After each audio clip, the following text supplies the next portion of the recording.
सुप्रभात सबको। आज मैं आया हूँ नए सुबह के साथ श्री जगन्नाथ क्षेत्र पुरी।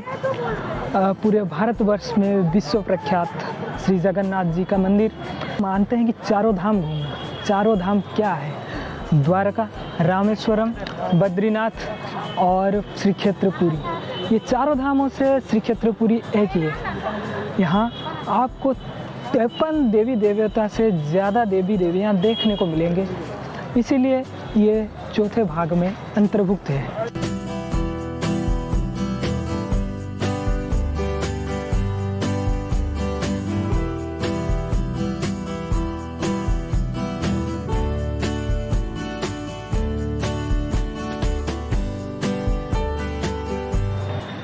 पुराने शास्त्रों के मुताबिक अगर आप कभी पुरी आए, उसके नियमों के अनुसार पहले महोदधि दर्शन किया जाता है।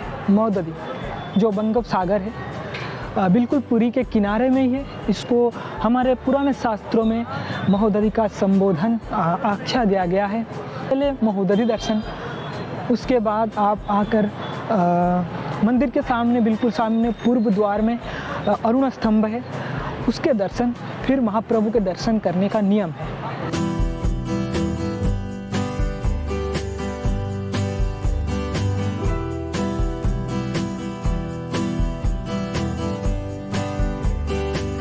सत्ययुग में राजा इंद्रद्युम्न के द्वारा महाप्रभु श्री जगन्नाथ प्रकट हुए थे, ऐसा स्कंद और पुराणों में लिखा गया है।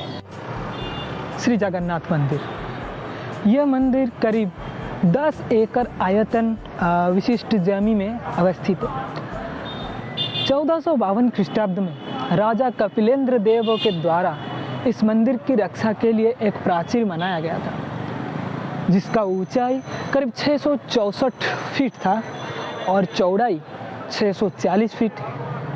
कहीं कहीं जगह पर आपको 20 फीट के आसपास भी प्राचीर देखने को मिल सकता है।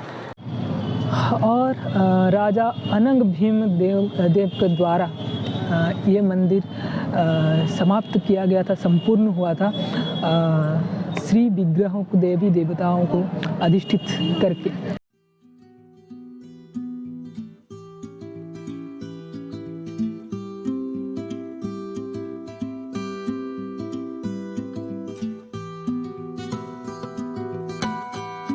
क्या आपको पता है, श्री जगन्नाथ क्षेत्र पुरी में आपको 50 से अधिक देवी देवता देखने को मिलेंगे। सिर्फ 22 पहाच में आपको 30 तक देवियों का पूजा पाने का शास्त्रों में लिखा हुआ है। श्री मंदिर के जो 22 सीढ़ियाँ हैं, वो करीब 70 फुट लंबाई, 6 फुट चौड़ाई और उच्चता 6 इंच से 7 इंच के अंदर ही होगा। तो इस 22 सीढ़ियाँ में पितृपुरुषों को श्राद्ध दिया जाता है। माना जाता है यहाँ से पितृपुरुष शांति होते हैं। और यह 22 पाँच में करीब 30 देवियों को पूजा किया जाता है। वो है माया देवी, चेतना देवी, बुद्धि देवी, निद्रा देवी, क्षुधा देवी, छाया देवी, तृष्णा देवी, ख्याति देवी, जाति देवी, लज्जा देवी, शांति, कांति, ब्रूति देवी, स्मृति, दया, तुष्टि, विक्री, मातृ, भ्रांति, प्रज्ञा देवी। इतिहास और किंवदंती के अनुसार श्री मंदिर के जो 22 पहाच होते हैं, 22 सीढ़ियाँ होती है, उसका एक इतिहास है। इतिहास ये है कि राजा भानुदेव, उनका कोई संतान नहीं था, वो निसंतानी थे। तो उन्होंने प्रभु श्री जम्बेश्वर को पूजा करके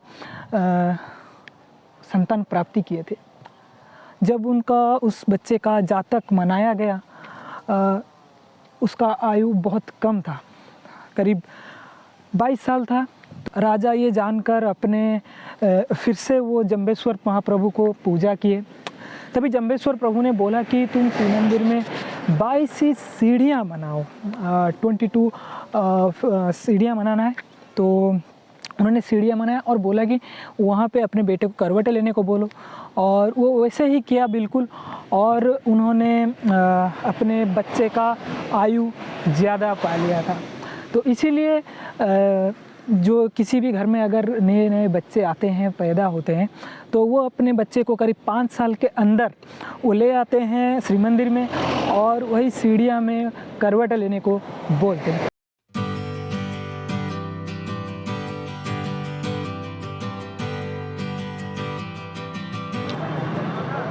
श्री मंदिर का सुंदरता का और एक परिचय हो नीला चक्र, और इसके ऊपर बांधा गया ध्वजा या झंडा को पतित पावन बाना के नाम से बुलाया जाता है और ये झंडा सारे भक्तों को अपने तरफ खींच लाता है।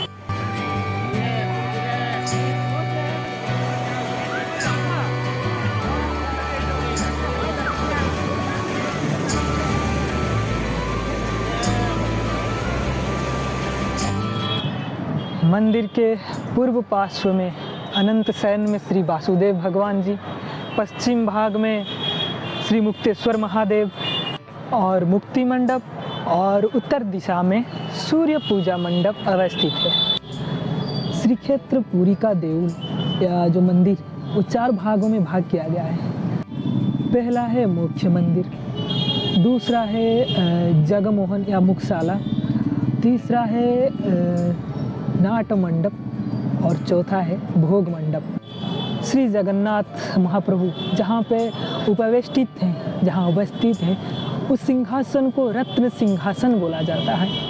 वो सिंहासन में करीब 7 देवी देवियाँ पूजा पाते हैं। महाप्रभु श्री जगन्नाथ जी, श्री बलभद्र, श्री सुभद्रा देवी जी, भूदेवी जी, श्री देवी जी, श्री सुदर्शन देव जी और माधव दारू मूर्ति। माना जाता है श्री मंदिर पे ऊपर करीब 18 बार आक्रमण किया गया था। उसमें से 13 बार महाप्रभु श्री जगन्नाथ मंदिर में नहीं थे, वो अपने ब्रह्मलीला पाताली लीला रचाने कहीं दूसरी जगह पर गए थे। उसमें से 2 बार महाप्रभु श्री क्षेत्र में ही लीला किए हैं और 2 बार चिलिका के गुरुबाईगढ़ और बानपुर तहसील में नईरी ग्राम में हरेश्वर मंडप में 2 बार गए हैं। 1568 साल में कोड़ा पहाड़ों आक्रमण में चिलिका का हाथी पड़ा प्रभु जा चुके हैं। खोर्धा जिला के गढ़मणित्री ग्राम में प्रभु ने ब्रह्मलीला रचाए हुए हैं।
पूरी श्री मंदिर से करीब 1 किलोमीटर की दूरी पर समुद्र अवस्थित है, सी बीच है, और ये सी बीच बंगोपसागर से नामित किया गया है और पुराण शास्त्रों में महोदधि के नाम पर नामित किया गया है।